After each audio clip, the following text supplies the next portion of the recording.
Margaret Wilson had spent 32 years cleaning houses for wealthy families in the small town of Ashford, Connecticut. She was 61 years old now, and her hands showed every single day of hard work she had ever done. Her knuckles were swollen from arthritis, and her fingers were rough like sandpaper. But Margaret never complained about her life. She believed that honest work was the only way to live, and she took pride in making other people's homes shine like new coins. On a cold Tuesday morning in November, Margaret received a phone call that would change everything about her simple life. The call came from a lawyer named Thomas Bradford, who explained that an elderly woman named Eleanor Whitmore had passed away 3 weeks ago.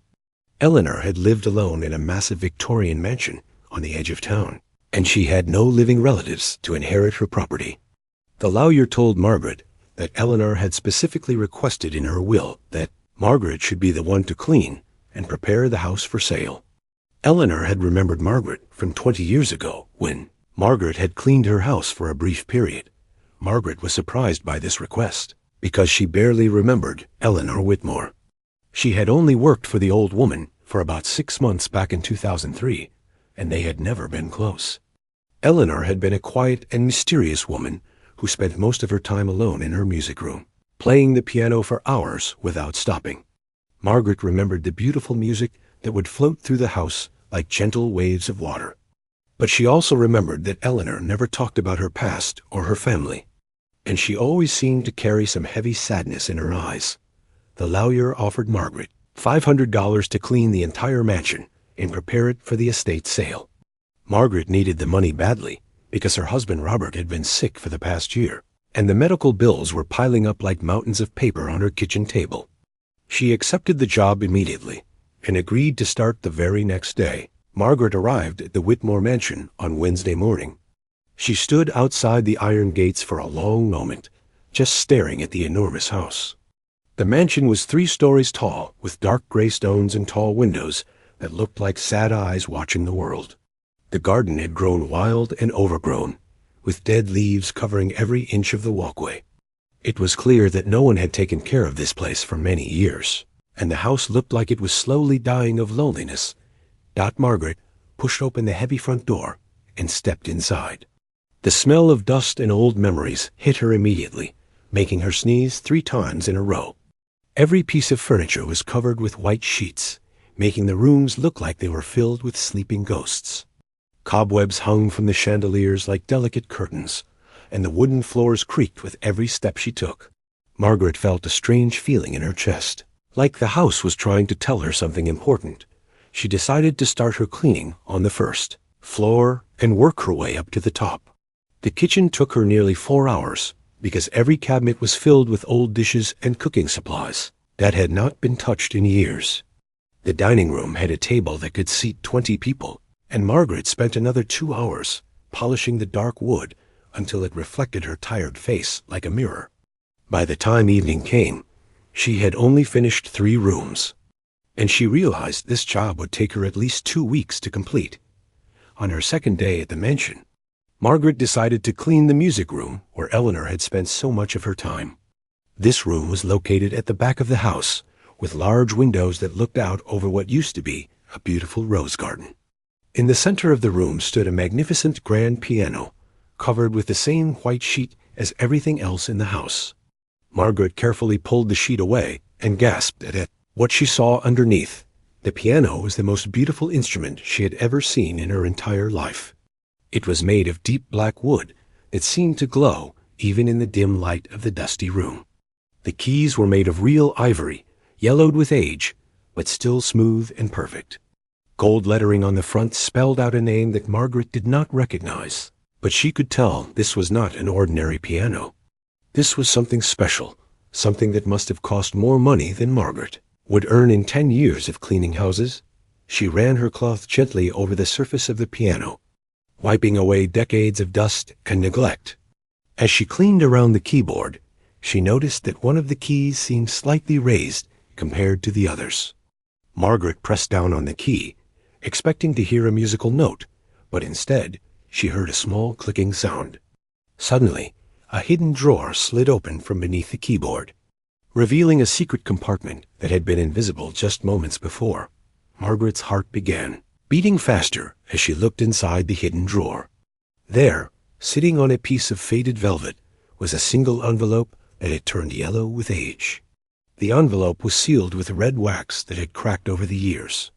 And on the front was written a message in beautiful handwriting that said simply, "For whoever finds this, may you have the courage to follow where it leads." Margaret's hands were shaking as she picked up the envelope. She knew she should probably give this to the lawyer and let him deal with whatever was inside. But something made her hesitate.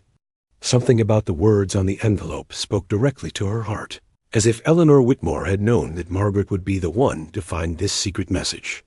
After a long moment of thinking, Margaret carefully broke the old wax seal and opened the envelope to discover what secrets had been hidden inside this beautiful piano for so many years.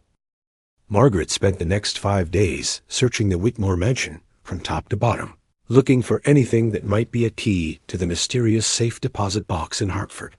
She checked inside every drawer, behind every painting, underneath every piece of furniture, and inside every pocket of every coat hanging in the closets. She found many interesting things during her search, including old photographs, love letters from unknown people, and jewelry that was probably worth thousands of dollars. But she did not find any key that her husband, Robert, suggested that maybe the key was hidden inside the piano itself, since that was where the original letter had been found. Margaret went back to the music room and spent an entire afternoon examining every inch of the beautiful instrument. She looked inside the body of the piano, checked behind all the strings, and even removed several panels to see if anything was hidden in the wooden frame. But there was nothing except dust and the ghosts of old music that had been played on those ivory keys so many years ago. On the 6th day of her search, Margaret was about to give up hope when she noticed something she had overlooked before. On the wall of the music room, there was a small painting of a young woman sitting at a piano. The woman in the painting had long dark hair and sad eyes that seemed to follow Margaret wherever she moved in the room. Margaret had assumed that this was just another piece of art that Eleanor had collected over the years. But now she looked at it more closely. The painting was signed in the corner with the initials W.R.H. and the date 1961. Margaret's heart nearly stopped beating when she realized what this meant. W.R.H. must have been William, the man Eleanor had loved and lost. William must have been not only a piano teacher, but also a painter, and he had created this portrait of Eleanor during the summer they fell in love. The initials in the code from the letter matched the initials on this painting. Margaret carefully lifted the painting off the wall and turned it around.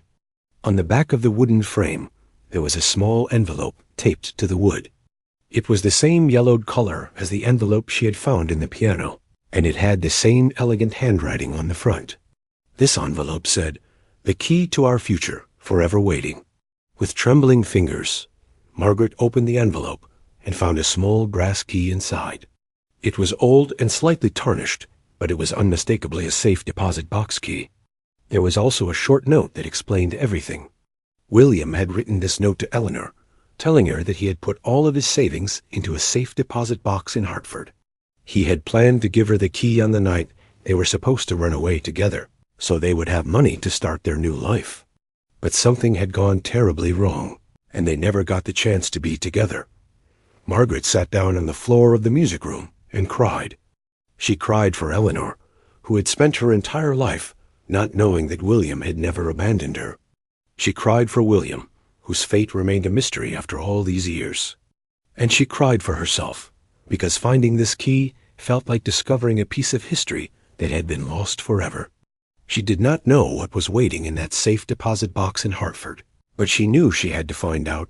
The next morning, Margaret drove to Hartford with the key clutched tightly in her hand. The First National Bank was a grand old building made of white marble, with tall columns at the entrance that made Margaret feel very small and unimportant. She walked inside and asked to speak with someone about a safe deposit box. A young woman in a business suit led her to a private office where an older man with gray hair was waiting. Margaret explained everything. She told the banker about Eleanor Whitmore, the hidden letter in the piano, the mysterious code, and the key she had found behind the painting. The banker listened carefully, his face showing no emotion at all. When Margaret finished her story, he picked up his phone and made several calls while she waited nervously in her chair. After what felt like hours, the banker finally spoke. He confirmed that safe deposit box number 7734 did exist and had been rented. Continuously since 1962, the payments had been made automatically from Eleanor Whitmore's bank account all these years, which is why the box had never been drilled open or given to the state. The banker said that according to Eleanor's will, whoever presented the key would have full rights to whatever was inside the box. Margaret could hardly believe what she was hearing. She was just a cleaning lady who made $12 an hour scrubbing other people's toilets and washing other people's dishes. She had never expected anything extraordinary to happen in her life. And now here she was, about to open a box that had been sealed for more than 6 decades, filled with secrets that an old woman had carried to her grave. The banker led Margaret down a long hallway and through a heavy metal door into the vault room. The walls were lined with hundreds of small metal boxes, each one holding someone's precious memories or important documents. The banker found box number 7734 and used a master key along with Margaret's key to unlock it. He pulled out a large metal container and placed it on a table in a private viewing room. Then he left Margaret alone to discover what Eleanor and William had hidden away so many years ago. Inside the envelope, Margaret found a single piece of paper that had been folded into 3 neat sections. The paper was so old and fragile that she was afraid it might crumble apart in her hands like dry autumn leaves. She unfolded it slowly and carefully, holding her breath as if even the air from her lungs might damage this precious document. The handwriting was the same elegant script that had been written on the outside of the envelope, and Margaret had to squint her eyes to read the faded ink. The letter was dated June 14, 1962, which meant it had been hidden inside this piano for more than 60 years. Margaret could hardly believe that a secret had survived for so long, waiting patiently in the darkness for someone to discover it. The letter began with the words, "My dearest love, if you are reading this, then I have failed to find you in this lifetime, and my heart has finally stopped searching." Margaret felt tears forming in her eyes as she continued reading. The letter told the story of a young woman named Eleanor who had fallen deeply in love with a man named William. During the summer of 1961, William was a talented musician who had come to Ashford to give piano lessons to wealthy families in the area. Eleanor had been only 19 years old at the time, and she had fallen for William the moment. She heard him play music that seemed to come from heaven itself. Letter explained that Eleanor and William had planned to run away together and get married in secret, because Eleanor's father was a powerful and cruel man who would never allow his daughter to marry a poor piano teacher. They had arranged to meet at midnight on June 15, 1962, at the old train station on the edge of town. William was supposed to have 2 tickets to New York City, where they would start their new life together, far away from Eleanor's controlling family. But William never came to the train station that night. Eleanor waited for hours in the cold darkness, watching train after train arrive and depart without any sign of the man she loved. When the sun finally rose the next morning, she walked home with a broken heart, believing that William had changed his mind and abandoned her. She never saw him or heard from him again, and she spent the rest of her life wondering what had happened to the only man she had ever truly loved. The letter continued with Eleanor, explaining that she had hidden this message inside the piano as a way of keeping her love alive forever. She wrote that if anyone ever found this letter, she wanted them to know that true love had existed in this house, even if it had ended in tragedy. At the bottom of the letter, there was a strange series of numbers and letters that did not seem to make any sense. Margaret stared at them for a long time, trying to understand what they could possibly mean. The code read, WRH 1962VAULT 7734 Hartford. Margaret had no idea what these numbers and letters represented, but she felt certain they were important. Why else would Eleanor have included them in such a personal and emotional letter? There had to be some connection between this code and the story of lost love that Eleanor had written about so many years ago. Margaret carefully folded the letter and put it back in the envelope. She sat down on the dusty piano bench and thought about what she should do next. Part of her wanted to simply forget about the whole thing and continue with her cleaning job. She was just a housekeeper, after all, not a detective or a treasure hunter.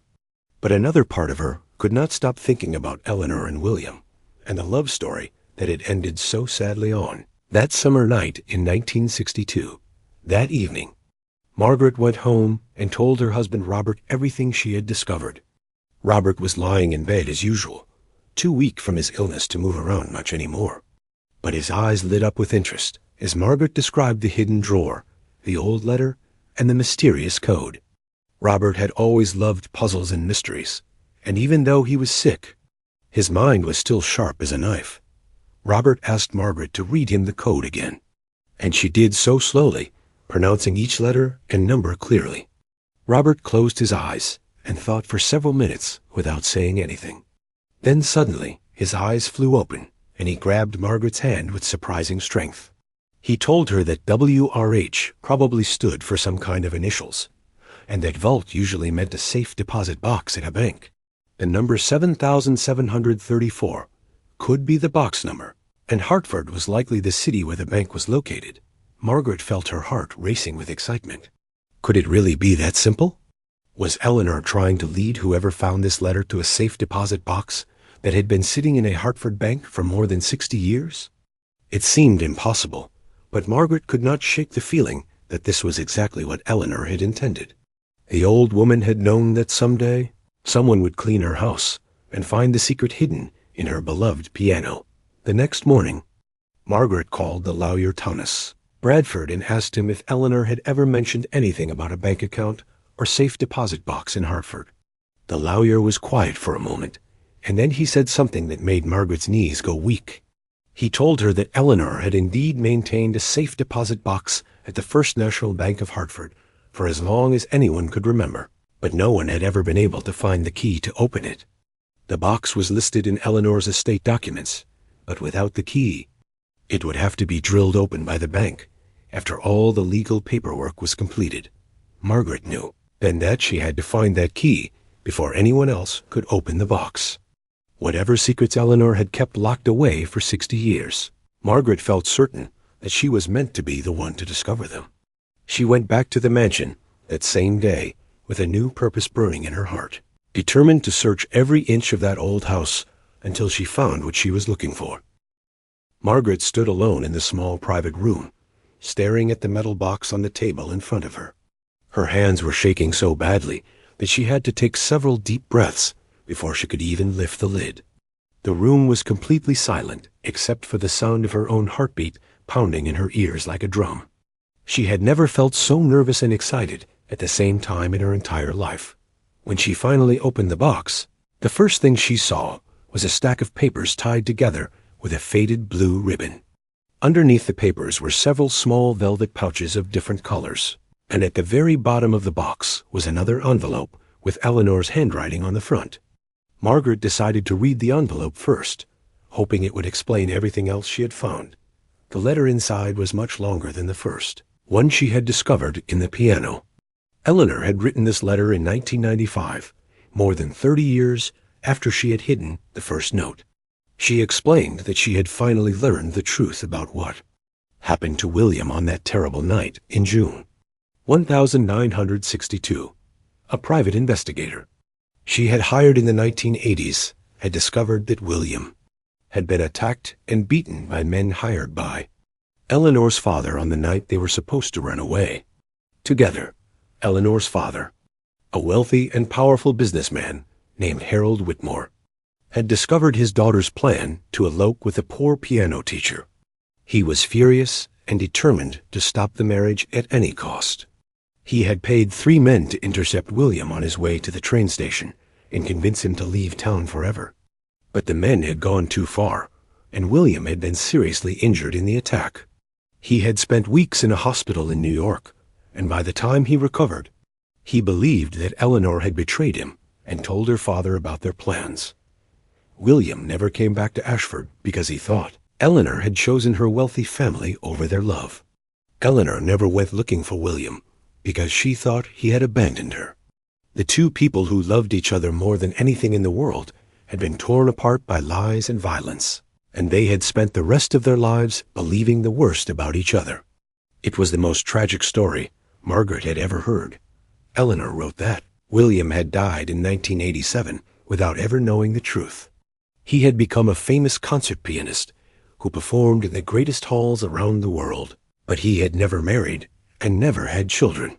Eleanor had followed his career from a distance, collecting newspaper clippings and concert programs, but she had never found the courage to contact him.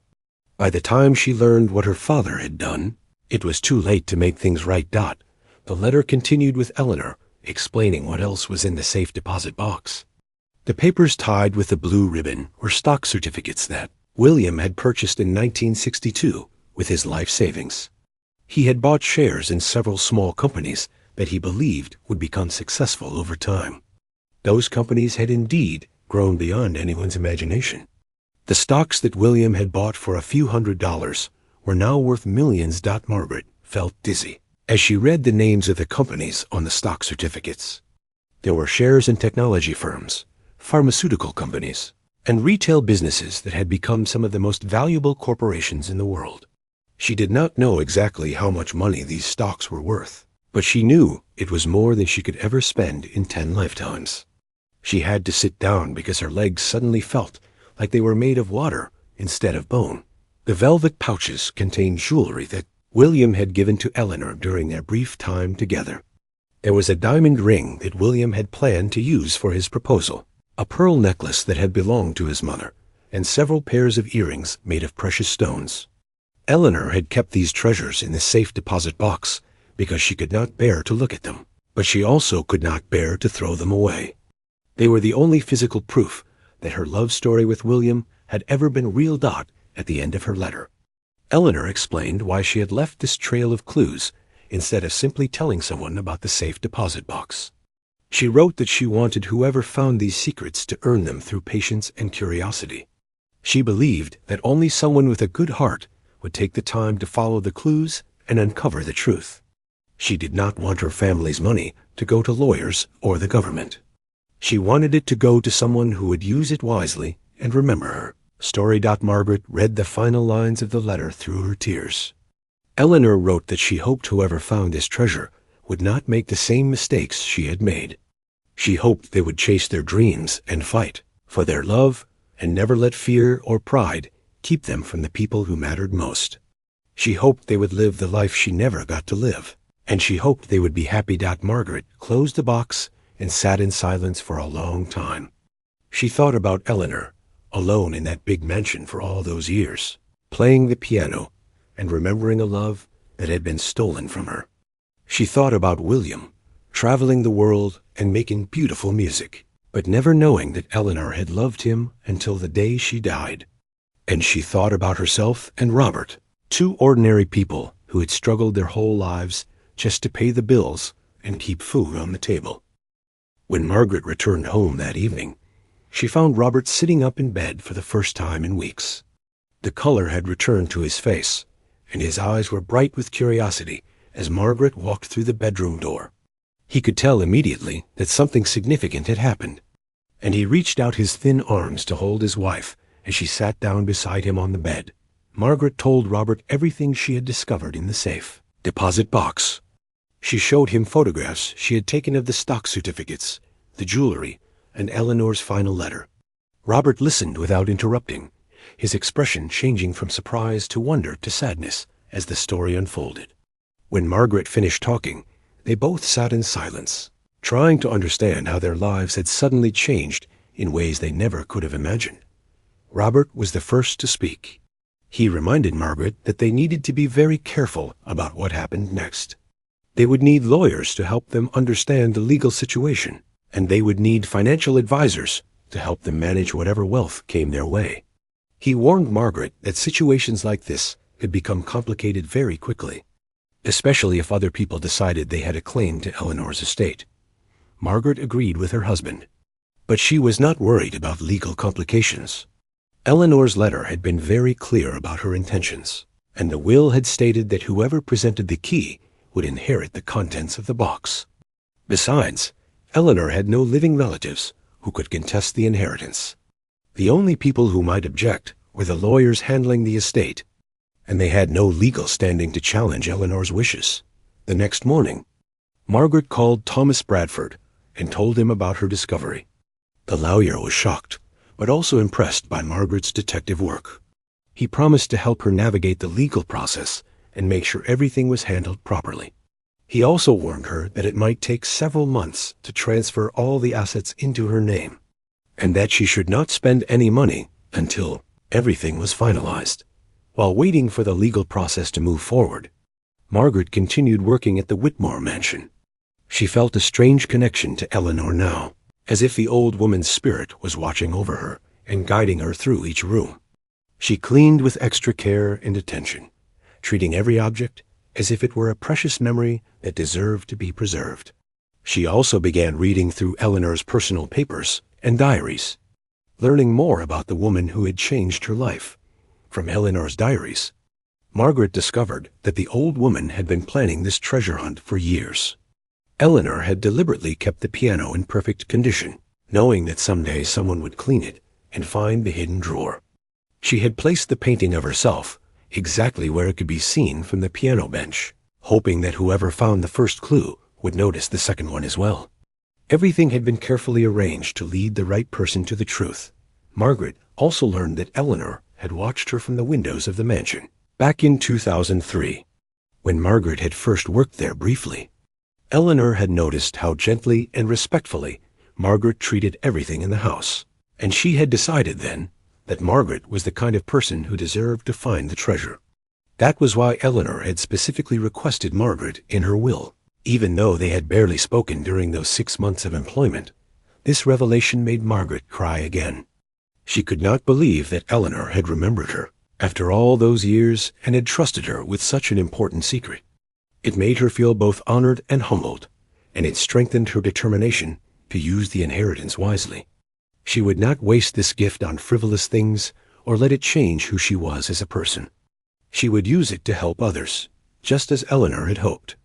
3 months later, all the legal paperwork was finally completed.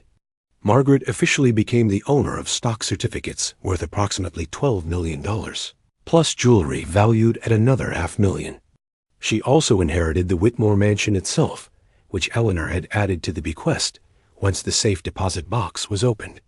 The lawyers explained that Eleanor had written a conditional clause in her will, stating that whoever found the treasure would also receive the house. Margaret was overwhelmed by the magnitude of her good fortune. She had gone from being a 61-year-old cleaning woman with mounting medical bills to being a millionaire with more money than she could ever need.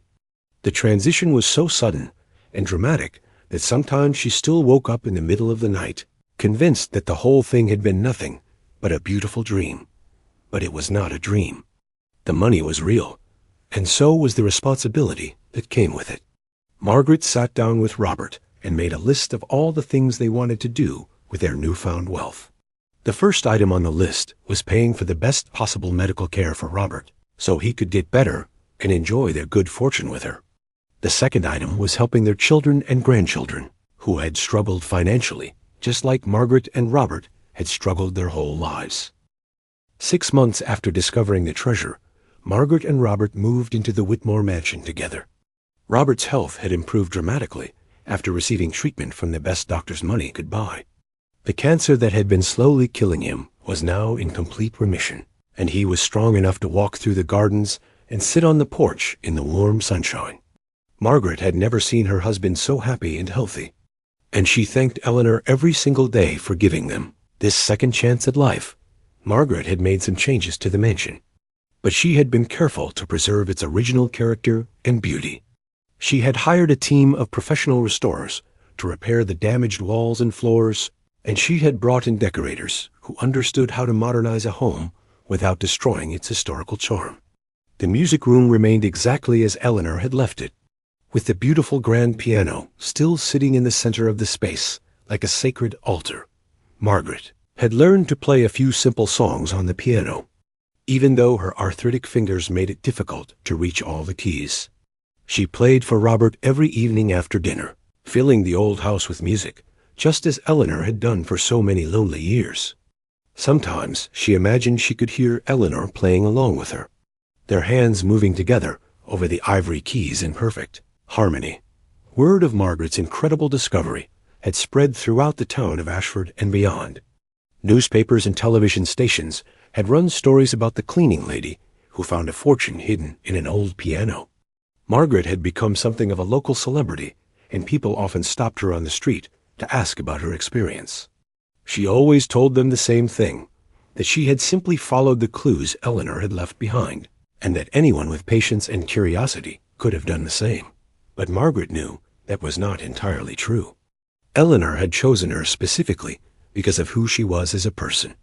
The old woman had seen something special in Margaret, something worth trusting with her deepest secrets and most precious treasures. Margaret tried to live up to that trust every single day, making decisions that she believed Eleanor would have approved of. One of the first things Margaret did with her money was establish a scholarship fund for young musicians who could not afford to attend music school. She named it the William and Eleanor Whitmore Music Foundation, honoring the love story that had made everything possible. Every year, the foundation would pay for 5 talented students to pursue their dreams of becoming professional musicians. Margaret hoped that somewhere in heaven, William and Eleanor were finally together, listening to the beautiful music their love had inspired. Margaret also hired a private investigator to learn more about William's life after he left Ashford. She discovered that William had become one of the most celebrated pianists of his generation, performing at concert halls in New York, London, Paris, and Tokyo. He had recorded dozens of albums and had been nominated for several Grammy Awards. But despite his success, he had always seemed sad in interviews. And he had never talked about his personal life or why he had never married. The investigator found old interviews where William spoke about his music and his inspirations. In one interview from 1975, William had said that he played the piano to remember someone he had lost, someone who had shown him what true love could be. He said that every note he played was a prayer that somehow, somewhere, that person could hear him and know that he had never stopped loving her. Reading these words, Margaret understood that William had carried Eleanor in his heart for his entire life. Just as Eleanor had carried him, Margaret decided to create a small museum in one wing of the Whitmore mansion, dedicated to preserving the memory of William and Eleanor's love story. She displayed the painting William had made, the jewelry he had given Eleanor, and copies of his concert programs and recordings. She also included photographs of both of them at different stages of their lives, showing visitors how they had grown and changed over the years. The museum attracted visitors from all over the country who wanted to learn about this remarkable tale of love, loss, and unexpected discovery.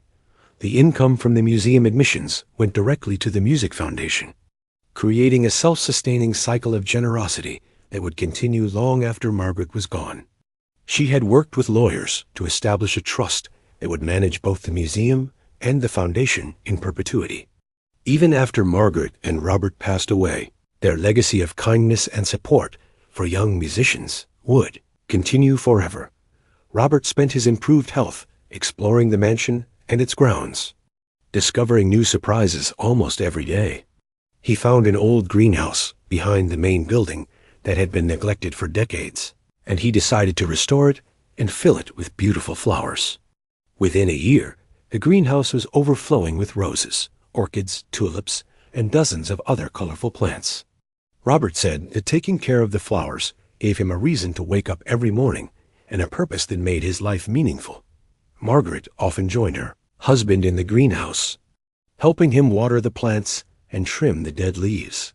They worked side by side in comfortable silence, just as they had done for more than 40 years of marriage. But now they did not have to worry about bills or medical expenses or any of the other concerns that had weighed them down for so long.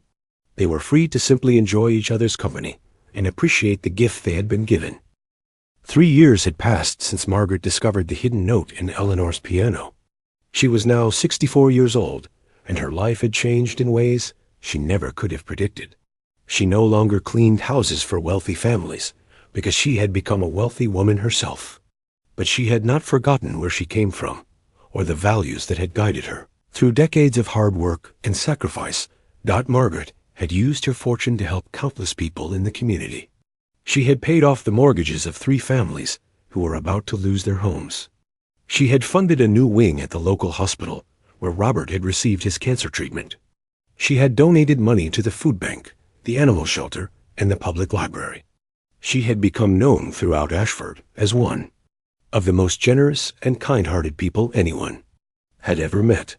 But perhaps the most meaningful thing Margaret had done was reach out to the descendants of the 3 men who had attacked William on that terrible night in 1962. She had tracked down their children and grandchildren and learned that those families had suffered their own share of troubles and hardships over the years. Instead of seeking revenge or holding grudges, Margaret had offered them forgiveness and financial help. She believed that Eleanor would have wanted her to break the cycle of hatred and pain that had begun with Harold Whitmore's cruel decision. Robert remained healthy and strong, defying all the predictions his doctors had made when he was first diagnosed with cancer. He credited his recovery to Margaret's love and support, but also to the peace of mind that came with no longer worrying about money. Stress and anxiety had taken a terrible toll on his body, and once those burdens were lifted, his natural strength and resilience had returned. He often said that Eleanor's treasure had saved his life, just as surely as any medicine. On the 3rd anniversary of her discovery, Margaret decided to hold a special concert in the music room of the Whitmore mansion.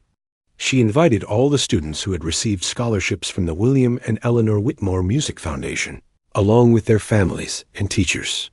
The grand piano that had held Eleanor's secret for so many years would now be the centerpiece of a celebration of young talent and hope for the future. The concert was beautiful beyond words. Young pianists, violinists, cellists, and singers performed pieces that filled the old mansion with sounds of joy and promise. Margaret sat in the front row with Robert by her side, tears streaming down her face as she listened to the music. She could feel Eleanor's presence in the room, and she knew that the old woman would have been proud of what her legacy had become. After the concert, Margaret stood up to give a short speech. She told the audience about Eleanor and William, about their love story and the tragedy that had kept them apart. She explained how she had found the hidden note while cleaning the piano, and how she had followed the clues to discover the treasure. She spoke about the responsibility she felt to use the money wisely and the joy she experienced every time she was able to help someone in need. At the end of her speech, Margaret shared the most important lesson she had learned from this extraordinary experience. She said that life was unpredictable and often unfair, but that kindness and hope could survive even the darkest circumstances. Eleanor had kept her love alive for 60 years, waiting patiently for the right person to discover her secret. William had turned his heartbreak into music that brought joy to millions of people around the world. And Margaret herself had been given a chance to transform her ordinary life into something remarkable. Margaret told the young musicians in the audience that they had the power to create their own miracles. She encouraged them to follow their dreams, to never give up on love, and to always remember that hidden treasures could be found in the most unexpected places. She asked them to carry Eleanor and William's story in their hearts, and to let it inspire them to become the best versions of themselves. When Margaret finished speaking, the audience rose to their feet in a standing ovation that lasted several minutes. Margaret looked around at all the faces shining with tears and smiles, and she felt a profound sense of gratitude for everything that had happened. She had started this journey as a tired cleaning woman with aching hands and mounting bills. She had become a guardian of a beautiful love story and a benefactor to countless people who needed help. That night, after all the guests had gone home, Margaret sat alone in the music room with her hand resting on the piano keys. She thought about Eleanor playing the same instrument year after year, holding on to memories of a love that had been cruelly taken from her. She thought about William performing on stages around the world, never knowing that Eleanor had loved him until the end. And she thought about herself, an ordinary woman who had been given an extraordinary gift simply because she had the courage to open an old envelope and follow. Where it led, Margaret pressed down on the keys and played a simple melody that Robert had taught her. The notes echoed through the empty room, and for just a moment she could have sworn she heard someone playing along with her from somewhere far away. She smiled and kept playing until the last note faded into silence, carrying with it all the love and hope and sadness of a story that would never be forgotten.